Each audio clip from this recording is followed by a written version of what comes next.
há uma expectativa de que as empresas ocupem esse lugar de prover informação de valor. Primeira coisa. Como a gente trabalha com isso e a gente produz vídeos, é muito difícil explicar para o cliente final por que ele tem que fazer isso. No caso do Instagram, muita gente construindo um negócio que é monocanal, um canal de terceiro. A regra pode mudar amanhã e cair.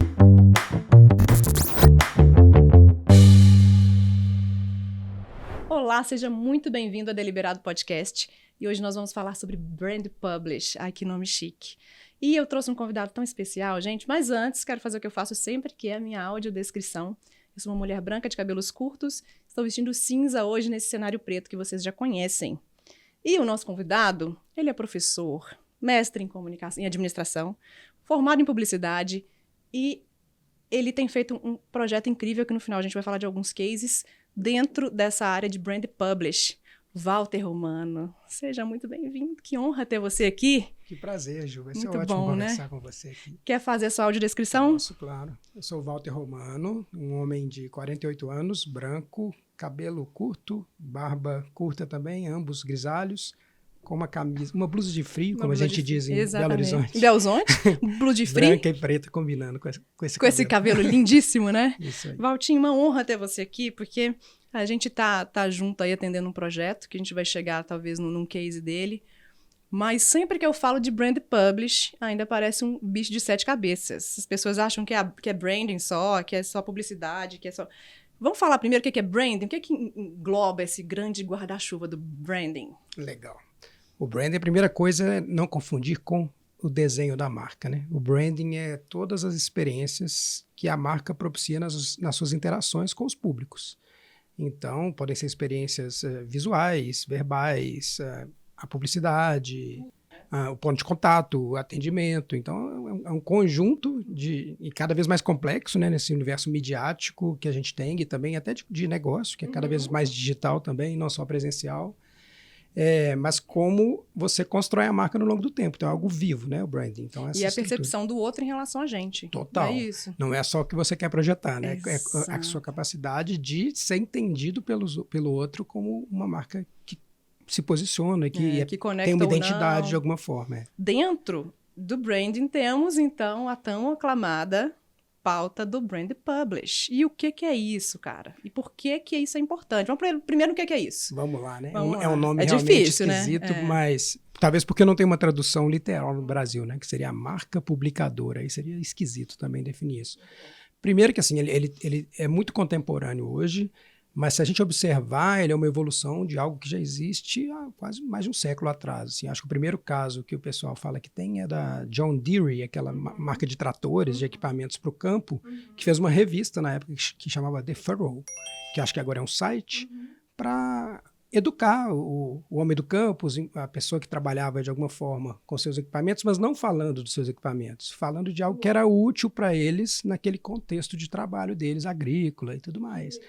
Então, o Guia Michelin é um outro exemplo que a gente tem, né? Que naquele momento, para fazer os pneus serem usados, a ideia foi criar um guia com os melhores restaurantes e aí o carro ia rodar bastante, o pneu ia ser usado. Eu nunca vi isso como Brand Publish, Valtinho. Total. Então, falando de revista, de guias, de coisa de papel, né? Mas é uma estrutura, e aí eu acho que essa é a essência, porque senão a gente pode cair no encantamento pela tecnologia, por outras coisas, mas a essência é de entender o território da marca, o propósito da marca e como ela pode ser generosa com o seu público. Criar algo que seja útil e que o valor vai ser percebido. Poxa, essa marca conseguiu trazer algo para mim que é único, que é muito legal e, de alguma maneira, contribuir para o posicionamento da marca. Vou dar um exemplo aqui.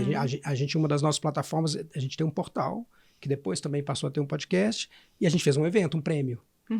Que é um prêmio que não existiria isoladamente. Foi do Habitability. Foi. A gente fomentar uma comunidade... Conta pra gente como é que foi esse case, contar. Que a gente já entra nessa estrutura para entender de fato como que funciona isso lá na ponta. Né? Legal. E aí eu gosto de dizer isso, né? Que assim, o apego ao canal é sempre um risco. Então, vou começar por Muito que a bom. gente chega nesse projeto, tá? Uhum. E aí eu acho que é quase um tutorial, assim, do O que eu Habitability acredito. foi o primeiro projeto da MRV, não? Tiveram outros. Habitability e Sonhar e Morar começaram juntos, né? Começaram juntos. O Sonhar e Morar tem outro formato, Outro mas ainda formato, é outro Brand público. Publish. Os dois Tá. são. Então vamos lá na Habitability. Mas vou falar de como a gente organiza o pensamento para chegar na plataforma e serve para qualquer um deles, inclusive para o Virando a Chave, para qualquer outra plataforma que a MRV ou outra marca for fazer dentro dessa lógica que eu acredito ser muito cirúrgica assim, para a construção do projeto. Então, acho que assim, primeiro você tem que identificar uma proposta de valor única para esse projeto editorial. Porque senão a gente corre risco de cair no que já é feito em redes sociais, que é, vou pensar quais são as datas. O dia do e corretor. conectar com aquelas datas e fazer o que está todo mundo fazendo. É uma commodity de conteúdo, um fluxo de informação absurdo, que no final, ao invés de estar sendo útil para a pessoa, está atrapalhando a curadoria do que é relevante para ela. Então tem esse ponto também. Quando você escolhe uma proposta de valor clara, você vai ser um curador ou um produtor de conteúdos originais com o qual essa audiência vai criar um vínculo e uma confiança de que você é uma marca que tem a mesma força que um veículo teria. Então, assim, ela de alguma forma entende que você provê algo que você está ocupando um espaço de entrega de valor recorrente, como ela confia em outros meios de comunicação que ela de alguma forma se conecta. Então, no caso do Habitability, a gente tinha um desafio que a gente fala que é de transcender a bolha da construção civil, no caso da MRV. Gente, maravilhoso. Porque seria muito simples, né? E aí, assim, ao pensar a vocação da empresa e a relevância que a empresa tem como a maior construtora do Brasil, a gente fazer um grande portal de construção civil. E sair falando de métodos construtivos, de maneira hard dos negócios, mas a gente ficou atento a quais são os desafios e necessidades que comunidades que estão próximas da gente esperam que uma marca faça e que não vai cair nesse lugar óbvio que outras construtoras fazem. E a gente foi para um lugar que a gente acredita que é valor para a empresa da construção do futuro do habitar. Então a gente migrou de um olhar hard de tijolo, bloco, concreto, para um lugar humano, que é de olhar para o ESG, que é de olhar para como vão funcionar as cidades, quem são as pessoas que estão promovendo discussões relevantes sobre isso e que a gente deveria convidá-las para participar dessa discussão. Um lugar bonito que é de como a iniciativa privada pode mobilizar atores que estão isolados. Exatamente. Então, a academia, gestores públicos, outras empresas, as organizações do terceiro setor, as próprias associações setoriais que estão ali e que, sim, tem fóruns que cada um está conversando e talvez vai para um lugar da divergência e não da convergência, de como esses pensamentos, as demandas de um e de outro podem estar juntas e a gente aprender com isso. E eu acho muito legal. Então, assim, o Habitability resultou nesse lugar, que a gente constrói um pensamento sobre o futuro do habitar para, de alguma forma, participar do que o mundo quer e também ser influenciado pelo mundo.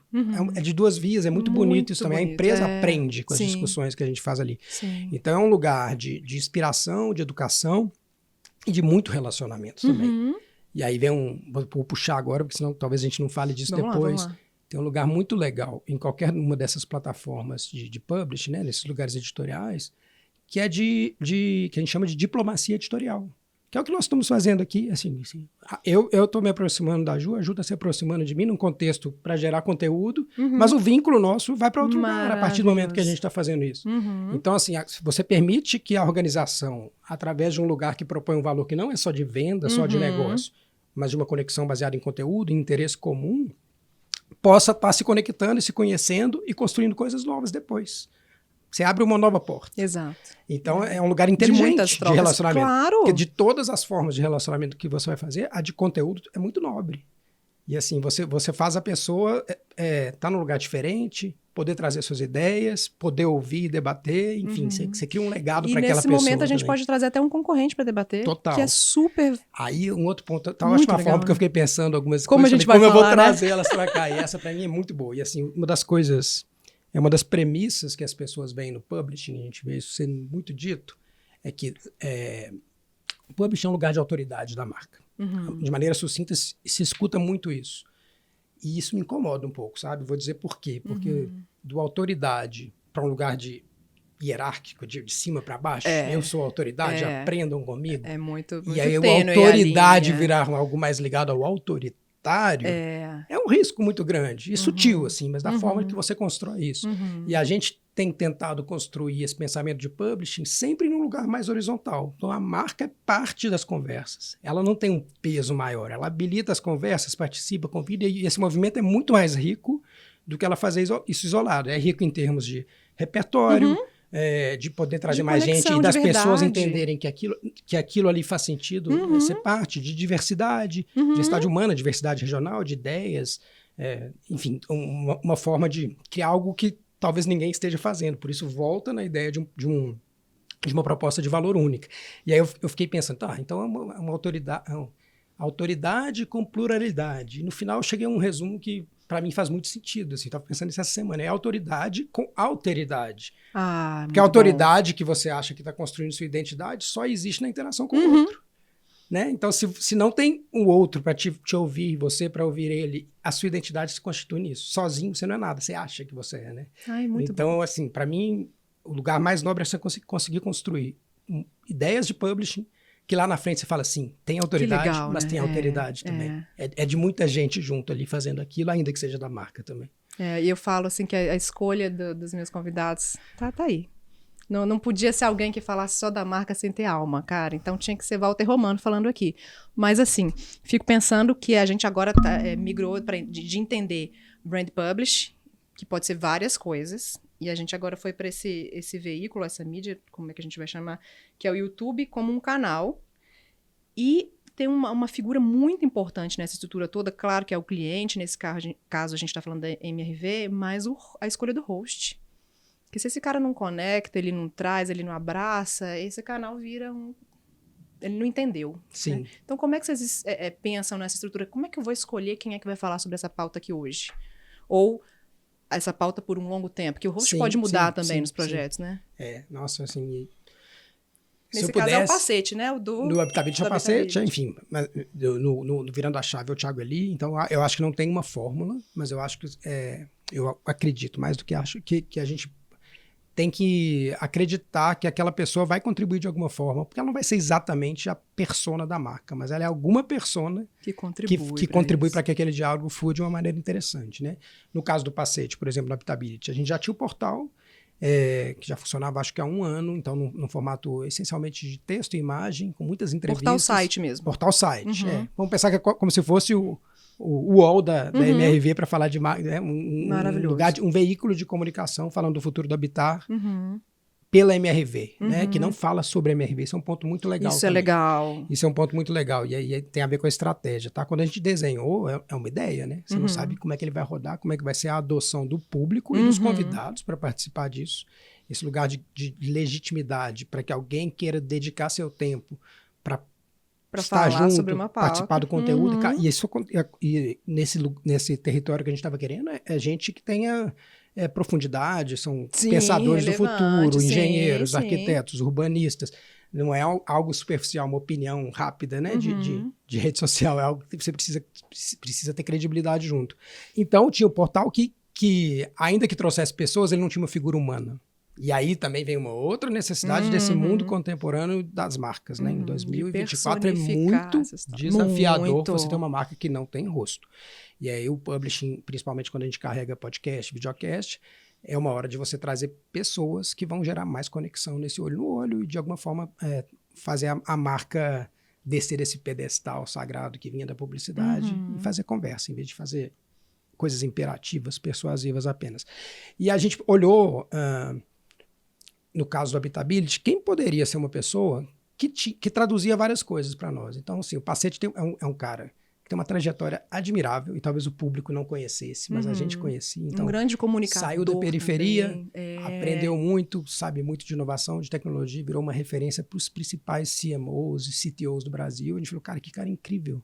E ele não é do nosso segmento, ele vai trazer o atributo de inovação. Isso que eu achei o mais genial, assim. Mas tem o contrapeso lá do Thiago Eli, nós vamos falar também. Vamos falar. E aí ele vai trazer um lugar diferente. Ele vai pensar diferente. Então a gente vai questionar trazer orientações para ele, que ele vai retrabalhar na forma com que ele processa isso e vai criar algo novo, que foi o que aconteceu. Então, quando a gente vê o podcast do Habitability, quando a gente vê o portal, partem do mesmo lugar, têm a mesma proposta de valor, mas tem formatos diferentes, tem um jeito de pensar diferente. Entregam diferente e que funciona. Exato. Tanto que a gente continua Eles somam, né? Continua fazendo entrevista em texto, faz as entrevistas em podcast e elas não são redundantes. Elas ampliam, o repertório amplia até o comportamento do público. Tem gente que quer ler, tem gente que quer ouvir, tem gente que é fiel num, tem gente que é fiel no outro, tem gente que consome os dois, tem de dar opção para o público, né? E aí entra um pouco no que a gente estava falando também da pluralidade. Então, pensar novos formatos, como o prêmio que a gente fez.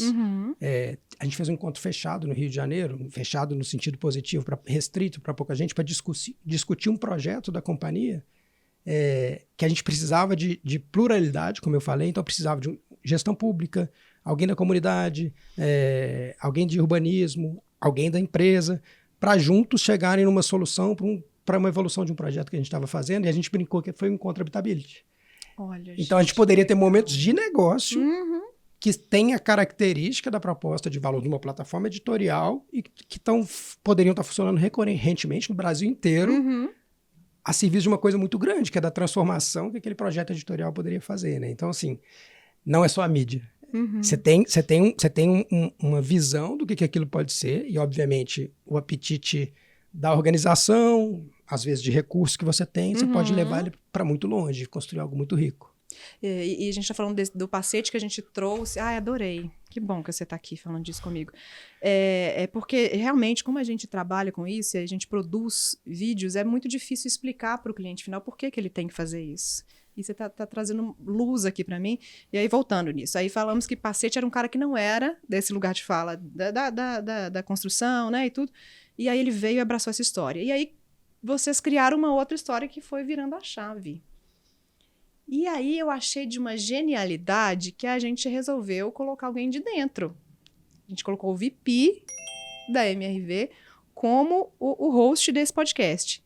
Só que por ser quem ele é, perfil comportamental talvez, ele consegue abraçar essa história com uma maestria absurda. Assim. De onde que veio essa história? Tem que ser Thiago Eli. Por quê? Acho que foi uma intuição que a gente teve ali. E o mais legal, vocês acompanham, né? Isso, né? Assim como a plataforma evolui e vai ficando madura ao longo do tempo, o host também vai ficando. E a gente percebe claramente como é que a cada episódio... Eu sinto isso aqui, os meninos dão feedback. Ju, esse foi melhor que o de ontem. Graças a Deus. Isso é muito legal, né? Enfim, vou falar do Thiago, depois a gente volta sobre essa maturação, que eu acho uma característica importante. O Virando a Chave é uma plataforma que a gente entende que é para impulsionar a comunidade de corretores no Brasil. Então, de novo, eu não estou falando dos corretores que vendem MRV. Estou falando de um ecossistema de negócio. De corretagem do Brasil. De corretagem, que pode, dependendo do tema, ir além da corretagem de imóveis, que a gente pode estar falando de soft skill, que atende para o cara que fala de corretor. De venda, de rede social. De seguro, de outras coisas também, ou até para qualquer vendedor. Muitas vezes funciona. Exato. Então, essa generosidade, que no final é interessante, de explodir a bolha, é mais legal, e ela pode ter vínculo com o negócio, que é interessante também. Porque quando a gente educa uma comunidade de corretores, primeiro que você vai ter uma potencial comunidade muito maior. Você não vai estar, ao invés de falar para 3 mil, 4 mil pessoas, você pode estar falando com centenas de milhares de pessoas. Verdade. E até criar um aspiracional para jovens que vão trabalhar com isso depois. Maravilhoso. Porque se antes o cara estava desamparado, o corretor era o guerreiro solitário, ali a gente brinca, né? Um cara que realmente é uma profissão que demanda muita resiliência, ouve muito não, tem que estar se capacitando, pensando no argumento, prospectando o tempo todo, demanda um ritmo muito grande. E normalmente é uma profissão que a pessoa fica meio isolada fazendo isso. A gente conseguiu entender que o Virando a Chave poderia ser esse lugar que mostra que ele não está sozinho, tanto do que a marca estava trazendo para ele, quanto dando visibilidade que existe muito mais gente numa jornada como a dele. E quem melhor para participar de uma conversa dessa do que quem tem a maior legitimidade, o VP da empresa, que está diariamente dialogando com os corretores para fazer isso. E a gente propôs isso para ver se ele topava, porque a demanda também de um VP é absurda. É absurda. E ele passou a priorizar isso. Ele tem a agenda dele lotada. E o crescimento foi absurdo, dia a dia né, de negócio. E o interesse das pessoas por estar com ele na mesa. Exatamente. Que é muito legal. Porque ele vem com uma carga de outras grandes empresas, já muito conhecido do mercado, que não era só da construção. Então, um cara que todo mundo quer conversar com. Perfeito. Isso foi mágico, né? Que a gente falou, será que vai? E primeiro, aí ele abraçou de uma maneira incrível, assim como o Pacete também abraçou. Acho que isso é fundamental, né? A doação naquele momento ali do host, a entrega dele para que aquilo funcione é muito importante. E a partir daí ele recebeu em troca também. Então, assim, nos dias que a gente grava é muita energia, uma energia muito boa bom. que acontece ali, assim, é uma expectativa dos corretores quando é que vai ter outro, eu posso participar. Então, você gera uma demanda que não é mais só de vender apartamento ou dos mecanismos naturais de negócio para incentivo deles, mas esse movimento também de conteúdo passa a ser, mesmo conceito de moeda social que eu falei, e retorna para os dois. Volta para todo mundo. Porque o próprio Thiago agora, né, em 2024, foi eleito em 2 listas top 50. Uau, não sabia. VP Comercial e Marketing. Gente, que, assim, me conta isso sobre isso. Isso é muito legal. Isso não era nosso KPI do projeto. Exatamente. Mas com certeza a gente contribuiu. contribuiu. Absurdo. E assim, olha que interessante isso, né? A gente estava fazendo isso pela plataforma, pelos corretores, mas naturalmente um trabalho de PR que a organização tem que ter, de capacitar lideranças para ter uma vocalização, uma presença cada vez mais forte. O projeto também cumpriu esse papel. Então foi muito bacana isso. Muito bom, muito bacana. E a gente vê esse crescimento assim com lágrimas de emoção, né? Porque só cresce e é isso que você está falando. A gente começa com uma estrutura de pauta que acredita que vai funcionar, depois a gente começa a ampliar essa história. Daqui a pouco os vídeos mais assistidos não são só para corretores, talvez são pautas que ajudam em vários aspectos ali da vida corporativa. E aí vira e desabrocha um programa lindo como esse. Ô, Ju, deixa eu pegar carona nisso aí, rapidinho, só para falar, porque eu acho que tem a ver com isso também. Assim, o processo do publishing é um processo também de humildade nossa, porque a gente, às vezes, tem certeza de qual vai ser o tema que vai dar certo, qual é o melhor personagem. E quando você está fazendo sempre, você tem mais um ambiente de teste mais forte. E às vezes você é surpreendido. Então, assim, nossa, aquele episódio que a gente achou que talvez não fosse o melhor tema, eu lembro, tem o dobro de visualização do outro. De uma pauta que a gente insistiu muito aqui para trazer, que foi a Gen Z, né? Vamos falar da geração Z, porque o número de pessoas que estão acessando o podcast hoje tem a idade abaixo de 17 anos, 18, 20. E esse povo, e as pautas da Gen Z funcionaram. Quem diria que estão nascendo novos bebês corretores no mercado? E isso transforma o nosso olhar, e aí é o Brand Publishing trazendo para a marca, para o brand, um monte de insights. Perfeito. De negócio. De negócio. Se há interesse ali, de alguma forma, em conteúdo, pode ser uma possibilidade de você desenvolver algum outro melhoria, outro produto, uma outra forma de abordagem de público para a marca empregadora, de acordo com isso. Maravilhoso. Eu amo essa pauta, cara. E a gente está falando aqui de MRV. Empresa grande, consegue carregar um podcast. O cara pequenininho, com 15 funcionários, 10, 3, ele consegue ter ferramentas de brand publish no mercado, assim, que funcione mesmo? Eu acho que esse exemplo do host interno já é um caminho. Então, assim, numa empresa, se ela conseguir localizar alguém que tem uma capacidade de vocalizar forte, né, que a persona do negócio mesmo, humana dela tem um fit com a organização, você já tem uma economia nisso aí, no sentido de você não vai ter que investir numa outra pessoa para fazer esse papel de host. Já reduz um custo aí para isso. E aí já dei a dica na conversa anterior. E você está construindo imagem também de um executivo, de alguém, não precisa nem necessariamente ser executivo, de um profissional ali dentro que pode participar. Então tem um ganho indireto nisso aí também. E você pode começar pelo seu ecossistema, assim, quem que são os parceiros que você tem? Mas tem que ser podcast? Não tem. Não. Podemos construir um monte de coisas. Não, pode ser N coisas, mas assim, esse conceito da recorrência e da clareza do território é muito importante. Assim, aderência ao território vocacional. Brand publish se tiver recorrência. Senão é só porque é uma maratona. Senão é campanha. Eu acho que essa é a grande virada. Assim, legal, isso é importante. A gente é ansioso. Eu já não sou tanto, tá? No caso eu sou ansioso por outros motivos, mas no caso da comunicação, não. Eu tenho clareza de que não adianta você querer resultado rápido. Sim. E essa sua visão orgânica é muito clara pra gente aqui como parceiro de vocês no projeto. Eu falo, cara, se o Valtinho tá falando isso é porque ele acredita que isso aqui pode virar. Sim, sim. E é difícil, porque você tem que negociar com os interesses internos da companhia que foram educados. E que tem que acreditar em você. Do seu feeling, do seu tempo de mercado. E eles foram educados numa lógica de publicidade. Que você tem uma verba que é distribuída em momentos do ano. Várias emissoras, veículos, e momentos, e flights, né? Tipo, você faz e sai, faz e sai, faz e sai. E o legado fica para quem? Um pouco para a marca. Momentaneamente para a marca. Mas no caso de audiência, comunidade, para o veículo. Isso é a virada da questão. Que clique. Quando você tem uma mídia proprietária, que foi o que você abordou no começo, de alguma forma você está construindo E eu gosto de diferenciar o conceito de audiência e comunidade, vamos falar daqui a pouco. O legado não é só de ter o canal proprietário, de ter uma propriedade intelectual. Então, assim, a Habitability é uma propriedade intelectual. As coisas que a Red Bull faz são propriedades intelectuais dela quando ela faz lá. Mas não é só o conteúdo, não é só o pacote de conteúdo isolado.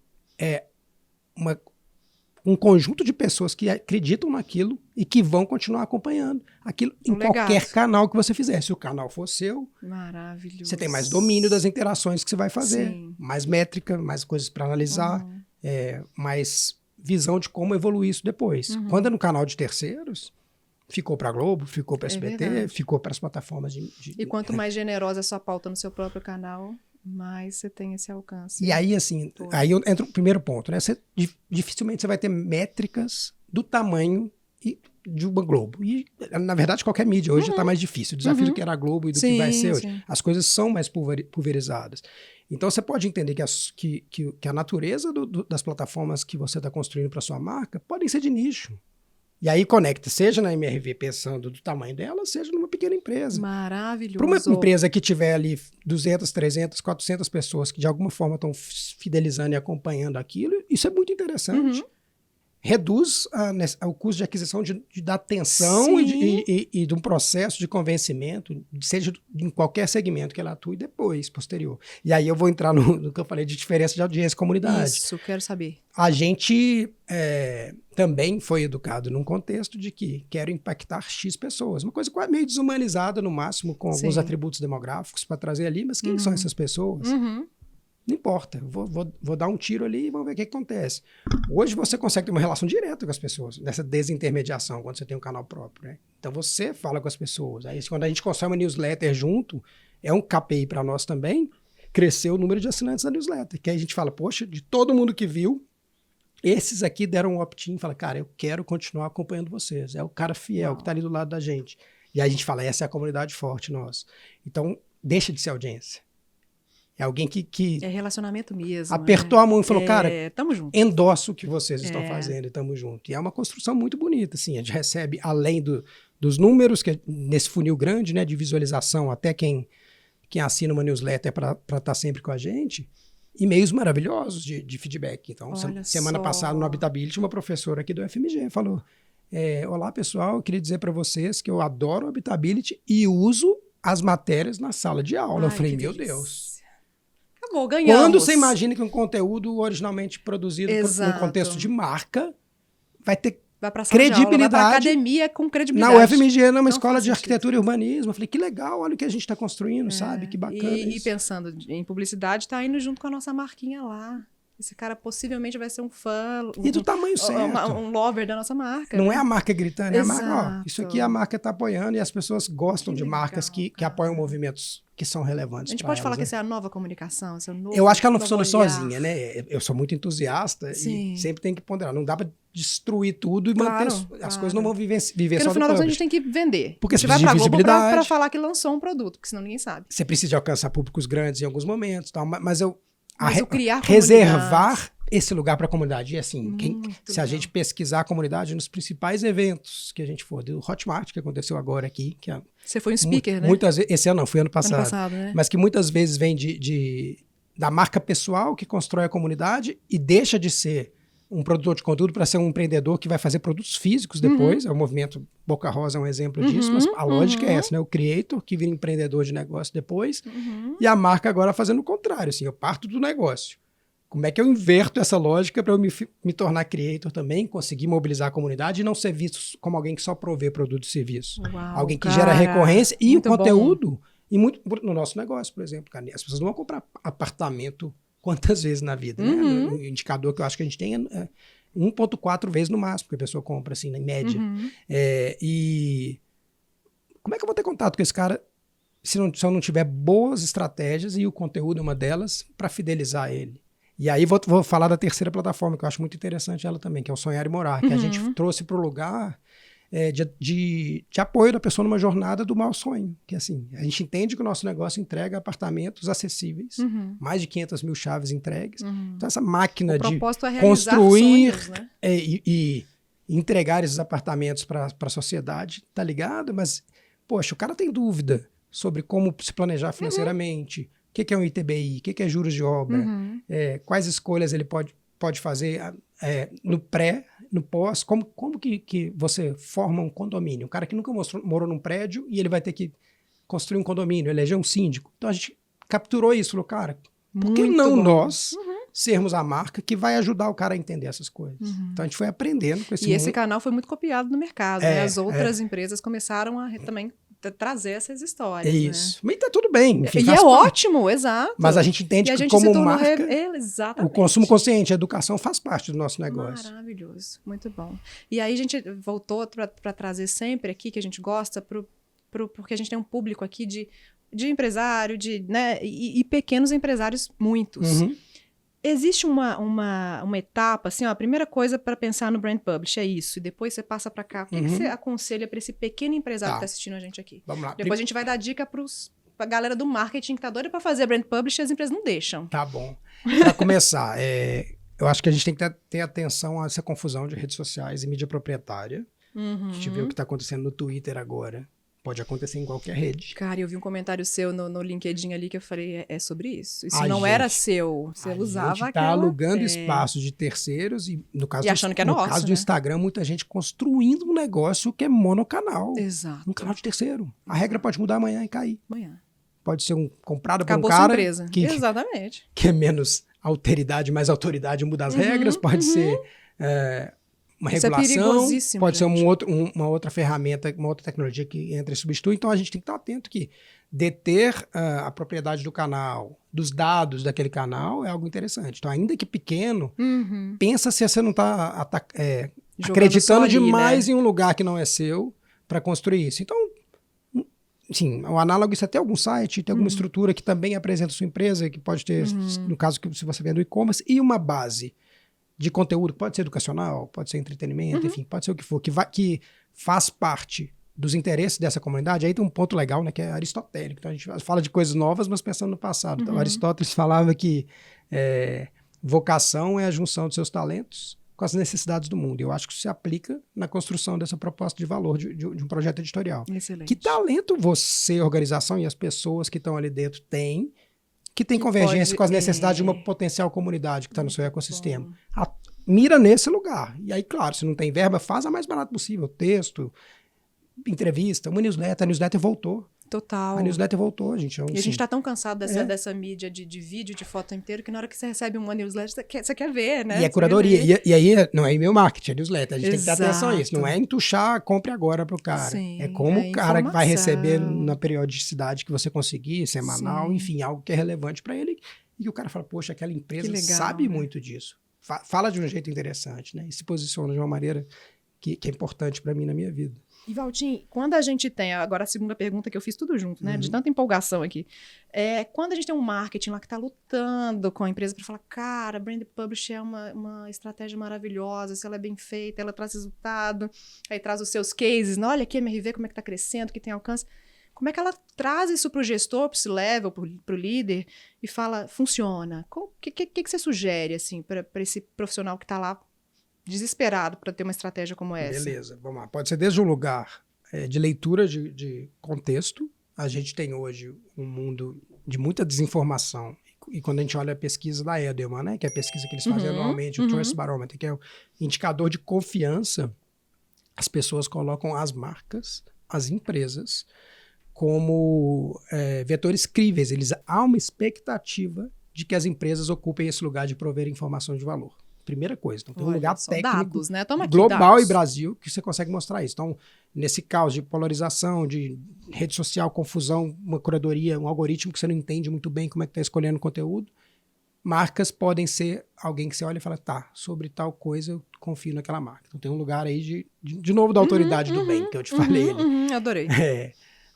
E o segundo ponto, então, você tem métrica o tempo todo. Talvez você não tenha uma métrica de fundo de funil, assim, quantos cliques geram a venda imediata, mas ela vai cumprir um papel de topo e meio de funil e de posicionamento da marca de maneira global, de uma expressão recorrente que é difícil você fazer com publicidade, como poucas outras ferramentas vão ter também. Então, esse lugar de que marca você quer construir? Eu vi aquele filme de 30. Tá bom, cara, mas passou 5 meses e você não falou mais nada?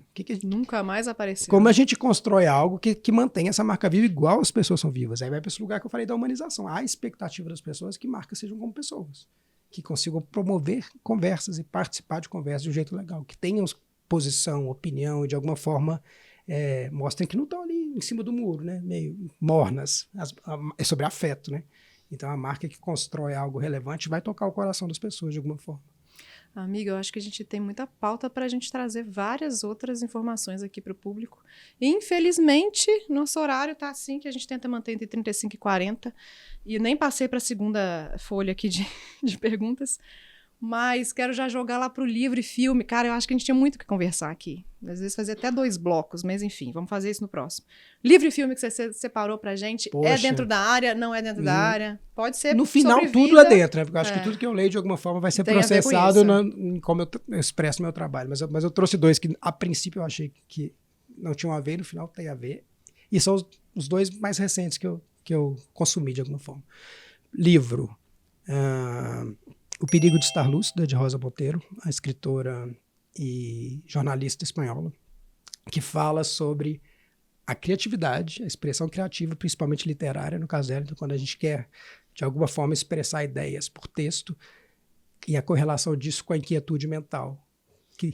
E como não estar lúcido te traz uma capacidade de ser mais criativo, de criar mundos, universos, histórias, e ela faz um estudo não só dela, mas de diversos outros autores, de como tinha sempre um lugar mais próximo da loucura que levava eles para uma criação muito forte. E esse livro é incrível, é um texto fluido, muito gostoso. Com certeza. E livro... Filme. E filme Dias Perfeitos, do Wim Wenders, recente, concorreu ao Oscar de melhor filme internacional, mas que está num lugar parecido, que é de como olhar a beleza, o humor na rotina. Assim, e tem a ver, aos 48, essa crise da meia-idade, qual é o significado da vida? O que importa? E aí você vê um filme desse tão sensível, uma estética do Japão, o cara é um cara que limpa os banheiros de Tóquio. E dentro dessa rotina dele, você consegue ver beleza e consegue ver ele se reencontrando todo dia. É muito bonito também. A gente tem muito a aprender nessa caminhada da vida, né? Meu amigo, muito obrigada. Eu sou sua fã número 1. E tenho uma alegria, sou muito honrada de poder te atender em alguns projetos, de verdade, porque eu admiro sua trajetória, eu gosto do seu discurso, gosto como você explica as coisas, claro que você é professor, já tem essa facilidade nato de seu, assim, mas você é muito generoso com a gente em entregar o que você precisa, ou como a gente precisa conduzir, e eu realmente sou muito honrada. E você está aqui, então, sei que sua pauta é cheíssima, que sua agenda é complexa, você está lá liderando aquele time gigante, mas você está aqui comigo. Muito obrigada. Eu que agradeço a oportunidade. Obrigado. 80 Café, nossa patrocinadora. Que chique. E esse aqui é um lançamento nosso, que é o Refil, que é o mesmo café da lata para poder, olha só. Adorei. Os clientes pediram tanto que a gente resolveu fazer. Que lindo. E esses são para você. Muito obrigada mais uma vez. Muito obrigado, Ju. Prazeres. Podemos fazer outros encontros. Faremos.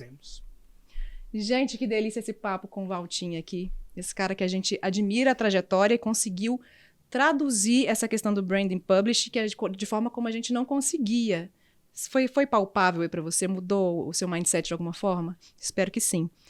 Mas agora preciso fazer o que eu faço sempre ao final, que é agradecer nossos parceiros. Quero agradecer a loja Tune, com esse lookinho aqui maravilhoso, selecionado pela Yáscara, que é a nossa figurinista, a Make do Átila, nosso querido maquiador de vida, Lázara Design, nossa parceira, que traz sempre as bijus aqui, já me atende há mais de 10 anos na vida. E agradecer a 80 Café, nossa patrocinadora, e a Loop Video por proporcionar essa história toda com esse time incrível que está aqui atrás das câmeras. Então, segue a gente aqui e eu espero você para deliberar na próxima pauta. Tchau!